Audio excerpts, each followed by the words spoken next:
আচ্ছা, এই তৃণমূল সরকারের পতনের কারণ কি আপনার মনে হচ্ছে? প্রথমত তো হচ্ছে এই তৃণমূল সরকারের প্রধান কারণ হচ্ছে দাদাগিরি, রংবাজি। এলাকায় এলাকায় যত কাউন্সিলর আছে তারা এলাকায় এলাকায় দোকানে গিয়ে চমকাচ্ছে যে আমিই কোর্ট, আমিই পুলিশ, আমি যা বলবো সব। কেউ এদেরকে হাতে পায়ে মারতে যাবে না। এক হতে পারে জনতা এদেরকে পেটাতে পারে, 2 নম্বর হচ্ছে আইনের দ্বারস্থ হতে পারে। সুতরাং হচ্ছে এরা যারা মানুষের ওপর অত্যাচার করে বসে আছে তারা আর মানুষের কাছে জিততে পারে। হুমায়ুন কবিরের ভাষায় জোড়া লাথি মেরে হুমায়ুন কবির সাহেব জোড়া সিট জিতেছে আর মমতাকে সুপ্রিম। চিরকাল কারো সমান নাহি যায়, চিরকাল কেউ বড় হয়ে থাকতে পারে না।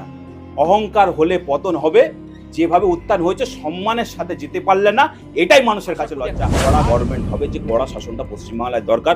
পশ্চিমবাংলার কিছু নেই এই মুহূর্তে, 8 লক্ষ কোটি টাকার উপর ঋণ আছে। আপনারা জানেন প্রত্যেক কটা থানা যারা যারা তোলা দিয়ে আসতো কালীঘাটে বস্তা বেঁধে পুলিশের গাড়ি করে তোলা বইতো, টাকার বস্তা বইতো, সেসব বন্ধ হয়ে গেছে।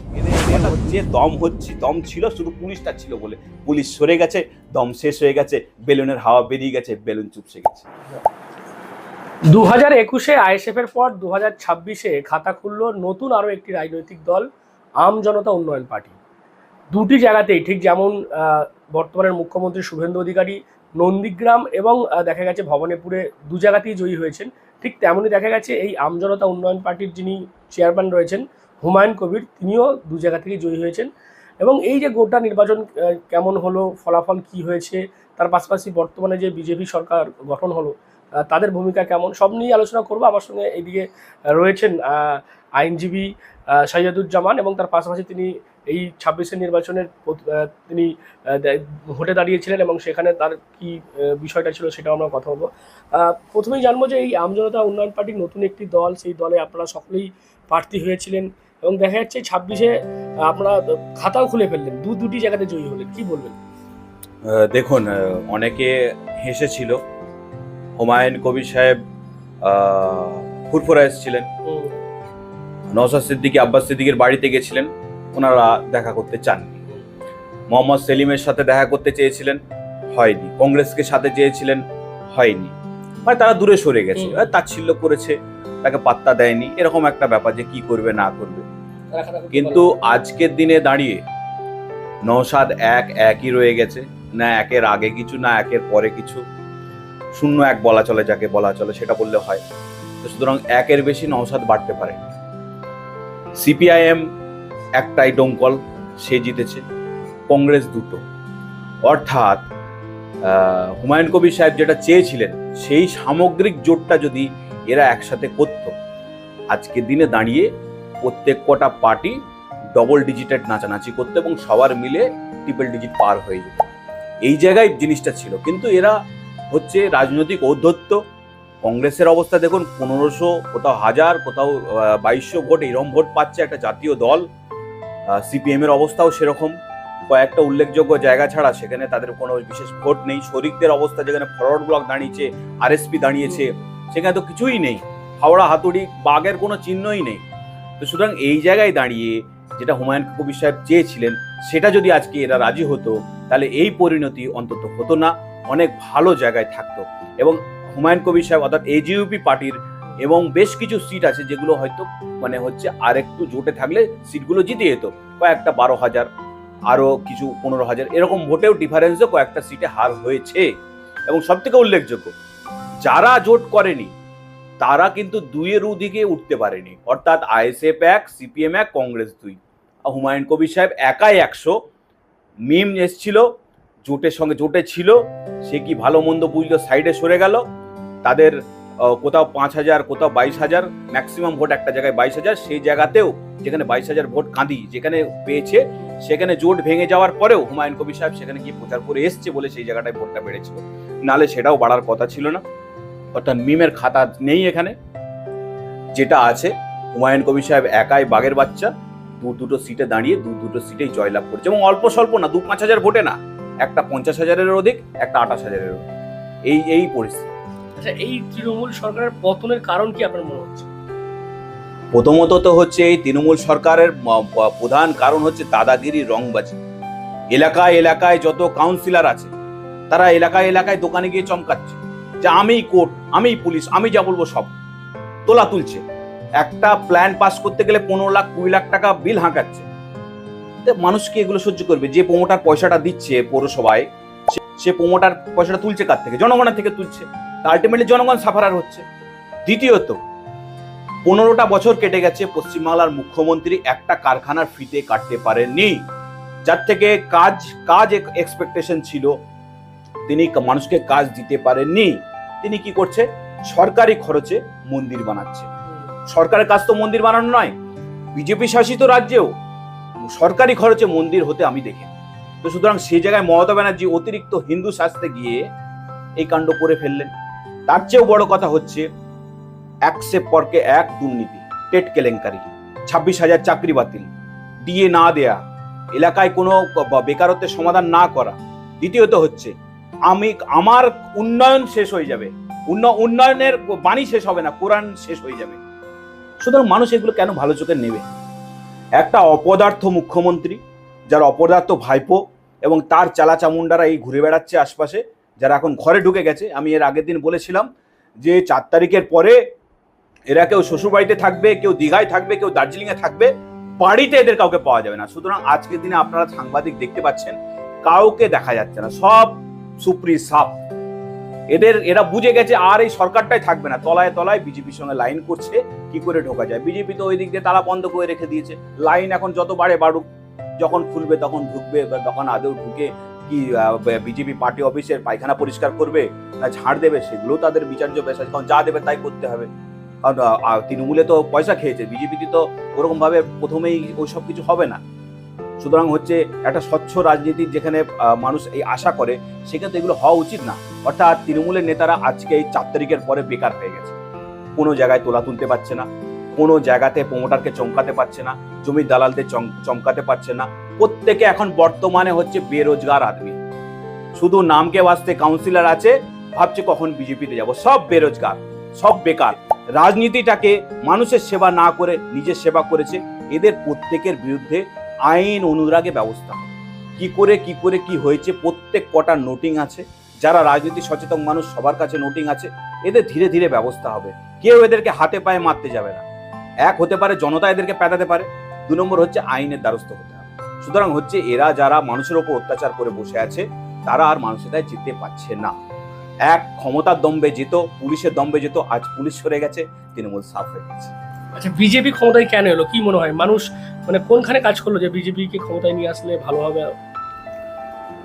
দেখুন, 2011 নির্বাচনে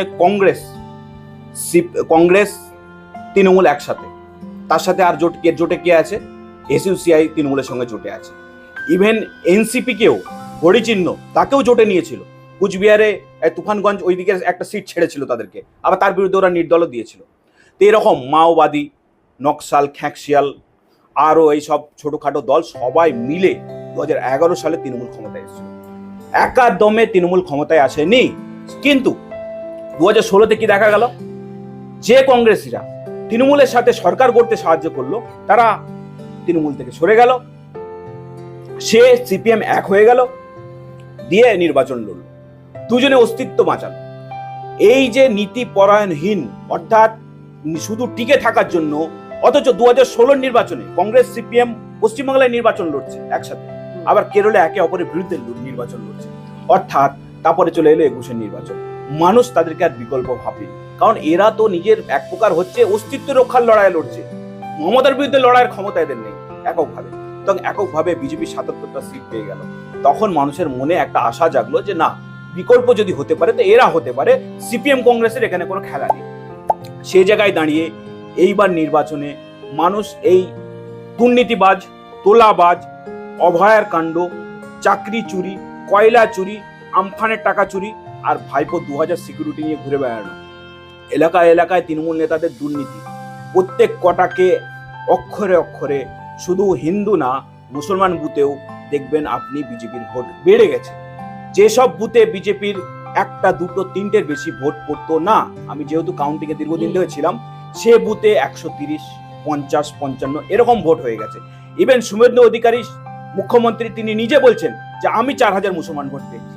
অর্থাৎ যখন বাঁচার তাগিদে হয়েছে, যখন অত্যাচারের সীমা লঙ্ঘন করে গেছে, তখন মানুষ ভেবেছে যে বিজেপি সঠিক বিকল্প। কারণ হচ্ছে যে কংগ্রেস সিপিএম কে দ্বারা হবে না, এদের কোনো নীতি আদর্শের ঠিক নেই। আবার দেখুন সিপিএম আবার আইএসএফ, এরাও বিকল্প হতে পারত, কিন্তু এদের বিকল্প কি আছে? এদের বিকল্প হচ্ছে মুসলমান পাড়ায় নওশাদ সিদ্দিকের ফটোর সাথে সিপিএম প্রার্থীর ফটো থাকছে, আবার যখন হিন্দু পাড়ায় সিপিএম এর ব্যানার লাগছে তখন নওশাদ সিদ্দিকের ফটোটা সরিয়ে দিচ্ছে। অর্থাৎ এরা অধিচারিতা, অর্থাৎ যারা সংখ্যালঘু আছে তারা দেখছে যে এই যে লোকাল বিধানসভা, চণ্ডীতলা বিধানসভা, ভালো সময় মলিন ঘোষকে নিয়ে আসছে, ভালো সময় ভক্তরাম পানকে নিয়ে আসছে, আর খারাপ সময় যখনই চলে আসছে তখন আজিম আলী চলে আসছে, আসিফ আলী চলে আসছে, নওশাদ সিদ্দিকি চলে আসছে। অর্থাৎ যাকে বলে হুমায়ুন কবিরের ভাষায় জোড়া লাথি মেরে হুমায়ুন কবির সাহেব জোড়া সিট জিতেছে আর মমতাকে সুপি সাফ করে দিয়েছে। আচ্ছা, এবারে বলুন, এই যে নতুন সরকার হলো, মানে বিজেপি সরকার হয়েছে, তারা প্রথম ক্যাবিনেট বৈঠকেই বেশ কিছু সিদ্ধান্ত নিয়েছে, যার মধ্যে অন্যতম হচ্ছে এই যে আপনি যেহেতু আইনজীবী, বিএনএস যুক্ত হয়ে গেল, কিভাবে দেখছেন সরকারের ভূমিকা এখনো পর্যন্ত? দেখুন, প্রত্যেক কটা সরকারই যখন আসে তখন একটা পরিবর্তন আসে। 2011তেও মানুষ অনেক ভেবেছিল যে মমতা সরকার, কংগ্রেস যে জোট সরকার ছিল, একটা ভালো পরিবর্তন আসবে। দেখা গেল বামফ্রন্ট রেখে গেছিল 1,87,000 কোটি টাকা ঋণ, মমতা করে দিয়ে চলে গেল 8 লক্ষ কোটি টাকা ঋণ। অর্থাৎ মেলা, খেলা, মন্দির, মসজিদ, এটা ওটা, এই সেই দান ধ্যান করতে করতে পয়সা শেষ। কিন্তু তার মাঝখানে পশ্চিমবাংলায় কোনো কারখানা হলো না, পশ্চিমবাংলায় কোনো উন্নয়ন হলো না, পশ্চিমবাংলার বেকাররা বাইরে যেতে হয়, মার খায়, আবার বাড়িতে চলে আসে। এইসব পরিস্থিতিতে পৌঁছেছেন। শুধু তৃণমূল নেতারা বড়লোক হয়েছে, সাধারণ মানুষ যেখানকার সেখানেই রয়ে গেছে। কিন্তু আজকের দিনে দাঁড়িয়ে যে শুভেন্দু অধিকারীর নেতৃত্বে যে বিজেপি সরকার এসছে, দীর্ঘদিন পর 15 বছর পর একটা পরিবর্তন এসছে। যেহেতু বিজেপি একটা ক্যাডার ভিত্তিক দল, তার দ্বারা নির্বাচিত, এবং মমতার মতন এসইউসিআই কেউকে তাকে নিয়ে না, একা 207, 208 এই পরিস্থিতিতে পৌঁছে গেছে, যেহেতু এখনো ফলতা বাকি আছে। তো সেই জায়গায় দাঁড়িয়ে সরকার প্রথমেই যে পদক্ষেপগুলো নিয়েছে, যে প্রশাসন অর্থাৎ পুলিশ নিরপেক্ষ ভূমিকা পালন করবে। আপনারা জানেন প্রত্যেক কটা থানা যারা তোলা দিয়ে আসতো, কালীঘাটে বস্তা বেঁধে পুলিশের গাড়ি করে তোলা বইতো, টাকার বস্তা বইতো, সেসব বন্ধ হয়ে গেছে। অর্থাৎ পুলিশ মহলও খুশি। এলাকায় বিনা দোষের দোষী, অর্থাৎ আমি যাকে চিনি না জানি না তেমন লোক আমার উপরে একটা মানহানি, একটা রেপ কেস, একটা শিলুধানি কেস দিয়ে দিচ্ছে। অর্থাৎ তৃণমূলের হাতে মহিলা যেমন রেডি থাকে, অশ্লীল মহিলা, তেমনি অশ্লীল নোংরা লোকও রেডি থাকতো, যে তা বোধ হয় ওর নামে একটা কেস করে দেয়। আর থানার পুলিশরা কোনো দিক বেদিক না দেখে একটা করে কেস দিয়ে দিত, একটা করে নোটিশ ছাড়তো 41-এর, সেই নোটিশের আবার ডাকতো লোককে, তার থেকে মাল নিত, গিয়ে বলতো জামিনটা নিয়ে। অর্থাৎ প্রত্যেক থানার সামনে একটা করে ঠেক চালু হয়ে গেছে, যে দালাল রাজ। অর্থাৎ কোনো যদি মানে ভাই ঝামেলা হয়, এক ভাই আসছে কেস করে দিচ্ছে, পরের ভাই আসছে আবার তার বিরুদ্ধে কেস করে দিচ্ছে। অর্থাৎ দালাল রাজ, অর্থাৎ থানা দালাল রাজ মুক্ত বলে ধরে নেওয়া যায়। এবং পুলিশের বাড়বড়ন্ত, পুলিশ এই চণ্ডীতলার বুকে একজনের বাড়িতে ঢুকে মহিলার কাপড় খুলে তাকে শ্লীলতাহানি করে, এবং সেটা ভিডিওগ্রাফি হয়। সেই কেস আজও হাইকোর্টে পেন্ডিং আছে। তো সুতরাং পুলিশের এই ঔদ্ধত্য, অর্থাৎ কোনো অর্ডার ছিল না, কোনো থানায় সে জিডি এন্ট্রি করেনি, কোনো থানার সঙ্গে আইনের কোনো মাপকাঠি সে মেনে চলেনি। সে পরিষ্কার নিজে পয়সার তাগিদে, পেটের তাগিদে, অর্থাৎ মাইনে যা পাচ্ছে তাতে হচ্ছে না, তোলা দরকার। অর্থাৎ এই তোলাবাজির যে পুলিশের সিস্টেম, অর্থাৎ একধারে যেমন তৃণমূল নেতারা তোলাবাজি করতো, তেমনি এক শ্রেণীর পুলিশ তারা তোলাবাজি যুক্ত। একদম পরিষ্কারভাবে প্রশাসনিক ব্যুরোক্রেটস যারা আছে তারা তোলাবাজিতে যুক্ত ছিল। তারাদের হাত পা বন্ধ, অর্থাৎ তালা লেগে গেছে। অর্থাৎ 12 মাস মাইনে, 12 মাস কাজ করে 14 মাসের মাইনে পাওয়া পুলিশ, পায়ে জুতো থেকে মাথার টুপি পর্যন্ত যার আমার আপনার ট্যাক্সের টাকায় চলা পুলিশ, সে পুলিশ নিরপেক্ষভাবে কাজ করবে, এটা আশা রাখি। কোনো দালাল কোনো কিছু থানায় চলবে না, এটা আশা রাখি। আশা করি একটা কড়া গভর্নমেন্ট হবে, যে কড়া শাসনটা পশ্চিমবাংলায় দরকার। পশ্চিমবাংলার কিছু নেই এই মুহূর্তে, 8 লক্ষ কোটি টাকার উপর ঋণ আছে, ডিএ নেই। মুখ্যমন্ত্রী বলেছে যে 45 দিনের ভেতরে সমস্ত পেন্ডিং মিটিয়ে দেবে, আবার 7th পে কমিশন চালু করবে, 8th পে কমিশনের কমিটি গঠন করে দেবে। বেকারদের কোনো চাকরি নেই, অর্থাৎ বেকাররা, যুবকরা যারা আছে তারা রিক্রুটমেন্টের আশায় বসে আছে, সরকারি কর্মচারীরা ডিএর আশায় বসে আছে, মহিলারা ওই অন্নপূর্ণা ভান্ডারের আশায় বসে আছে, ছাত্রীরা ফ্রিতে বাসের আশায় বসে আছে। প্রত্যেকের যে আশা আছে, যেহেতু সরকার ঘোষণা করে দিয়েছে, সেহেতু আশা করব সরকার ভালোই করবে। অর্থাৎ চেয়ারে বসার আগে অনেক কিছু বলা যায়, কিন্তু একটা চেয়ারের অনেক দায়িত্ব আছে, অনেক মূল্যবোধ আছে। সংবিধানের শপথ শুভেন্দু অধিকারী যেটা ব্রিগেড প্যারেড গ্রাউন্ডে নিয়েছে, অর্থাৎ যে সংবিধান, যে আমি ন্যায় করব, কোনো পক্ষপাত করব না, কারোর দিকে পক্ষপাতিত্ব করব না, আশা রাখবো যে এই 2-1 দিন তো বিবেচনার সময় আশা রাখবো সেটাই হবে, এবং যারা চুরি করেছে তারা জেলে যাবে, এবং উচিত লোক, যোগ্য জায়গায় বসবে। অনুব্রত মণ্ডল কি বলেছিল, বিজেপি যদি 200 সিট পায় আমি ন্যাড়া করে বোলপুর ঘুরবো। না ন্যাড়া হয়েছে না বোলপুর ঘুরেছে। এই তৃণমূল নেতারা, এত বাতেলাবাজ তৃণমূল নেতারা, যারা বাতেলাতে এতক্ষণ মাথা গরম হয়ে যেত যদি তৃণমূল মানে ক্ষমতায় আসতো, তো সুতরাং তারাও, তাদের কথার দাম নেই। তারাও বলে বেড়াচ্ছে যে আমরা আর এলাকায় কোনো কাজ করতে পারবো না। কয়েকজন আছে যারা এলাকায় যারা পার্টি অফিস দখল করে রেখেছিল, অর্থাৎ কোনো এক সময় সেটা অন্য পার্টির অফিস ছিল, কোনো এক সময় এক এক জায়গায় আপনি এই ডানকুনির বুকেই দেখলে খুঁজে পাবেন যে সেটা একটা কারোর দোকান ঘর ছিল, সেটাকে দখল করে পার্টি অফিস বানিয়ে। অভিযোগ উঠছে যে বুক ব্যাংক, সেটাকেও নাকি পার্টি অফিস করা হয়েছিল। আমরা এই এলাকারই ছেলে, এই মাটিরই ছেলে, আমাদের বাড়ির লোকের টাকা ওই বুক ব্যাংকে ছিল। আমার বাড়ির লোকের টাকা না, এই এলাকার অনেক লোকের টাকা বুক ব্যাংকে ছিল। ওই বুক ব্যাংক থেকে যেমন টাকা জমা নেওয়া হতো, তেমনি লোনও দেওয়া হতো। কিছু ভুঁইফোড় লোক, কংগ্রেসি লোক, সিপিএম এর লোক সেই সময়, তারা ওই বুক ব্যাংকটাকে লুটে পুটে একদম তছনছ করে দিল। অর্থাৎ যার লোন ছিল তাকে আর লোন শোধ করতে হলো না, আর যাদের টাকা রাখা ছিল তারা আর কেউ টাকা পেল না, অর্থাৎ আমার পরিবারের লোকও টাকা পায়নি।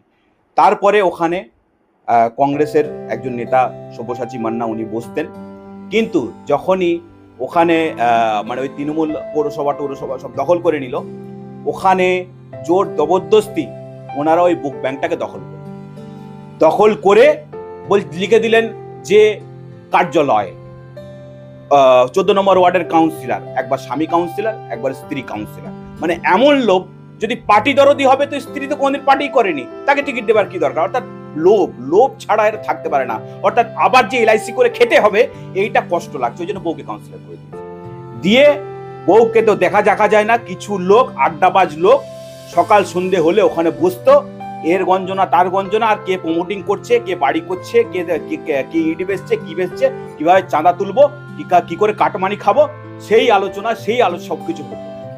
যাই হোক, আমি দেখলাম যে ওখানে কেউ কোনো সেইভাবে দখলবাজি করেনি, কিন্তু বেআইনি ভাবে দখল করা, অর্থাৎ তার যদি অতই দরদ ছিল মানুষের প্রতি, নিজের বাড়িতে পার্টি অফিস করতে পারত, নিজের বাড়িতে পৌরসভার ওয়ার্ড অফিস করতে পারত, কিন্তু সে করেনি। সে কি করছে, একজনকে তাড়িয়ে, সেও এই এলাকার লোক, আজও বেঁচে আছেন, তেনাকে তাড়িয়ে ওখানে দখল করেছিল। অর্থাৎ এই জায়গায় দাঁড়িয়ে ওখানে উচিত শিক্ষা সে পেয়েছে যে জোর জবরদস্তি চিরকাল কারো সমান নাহি যায়, চিরকাল কেউ বড় হয়ে থাকতে পারে না। অহংকার হলে পতন হবে, যেভাবে উত্থান হয়েছে সম্মানের সাথে যেতে পারলে না, এটাই মানুষের কাছে লজ্জা। আজ ওই এলাকার লোক, অন্য কেউ লোক না, ওই এলাকারই লোক, তার বিজেপি করতে পারে, তার অন্য দল করতে পারে, ওই এলাকার লোক ঘাড় ধরে বার করে দিল। এর থেকে লজ্জার কি আছে? এরপরেও বলবে রাজনীতি করব, এরপরেও লোকের নামে কুৎসা করে বেড়াবে, এরপরে হাফ প্যান্ট পরে এলআইসি করে বেড়ানো দরকার এদের। যে প্রফেশনে এসছিলেন, যেখান থেকে এসছিলেন, সেটাই আপনার অরিজিনাল জায়গা। জনপ্রতিনিধি হবার আপনার কোনো অধিকার নেই, এটাই মানুষ আরেকবার বুঝিয়ে দিল। আপনার এলাকার এমন কোনো বুথ নেই যেখানে বিজেপি লিড পায়নি, অর্থাৎ জোড়া পায়ে লাথি মেরেছে এদেরকে। এদের দম ছিল শুধু পুলিশটা ছিল বলে, পুলিশ সরে গেছে, দম শেষ হয়ে গেছে, বেলুনের হাওয়া বেরিয়ে গেছে, বেলুন চুপসে গেছে। ধন্যবাদ। বুঝতেই পারছেন, এতক্ষণ আমরা কথা বলছিলাম আইনজীবী সৈয়দুজ্জামানের সঙ্গে। তার যেটা বক্তব্য যে কি কারণে তৃণমূলের পতন হয়েছে, তার মূলত বিষয়গুলোই হচ্ছে দুর্নীতি থেকে শুরু করে তোলাবাজি, সেই সমস্ত বিষয়গুলো। এবং তার পাশাপাশি তিনি যেটা বললেন, বিজেপি সরকার যে পদক্ষেপগুলো এখনো পর্যন্ত নিয়েছে, তিনি আশা করছেন যে শপথ শুভেন্দু অধিকারী মুখ্যমন্ত্রী নিয়েছেন সেই শপথ রাখবেন এবং পক্ষপাতিত্ব না করে সকলের জন্য সমান উন্নয়ন তিনি করবেন, এমনটাই আশা করছেন আইনজীবী সৈয়দুজ্জামান। কি বলবেন আপনারা এই বিষয়ে? অবশ্যই কমেন্ট বক্সে। এরকম আরো খবর পেতে নজর রাখুন ডিএনএন বাংলা। ডিএনএন বলে সবার মনে, সবার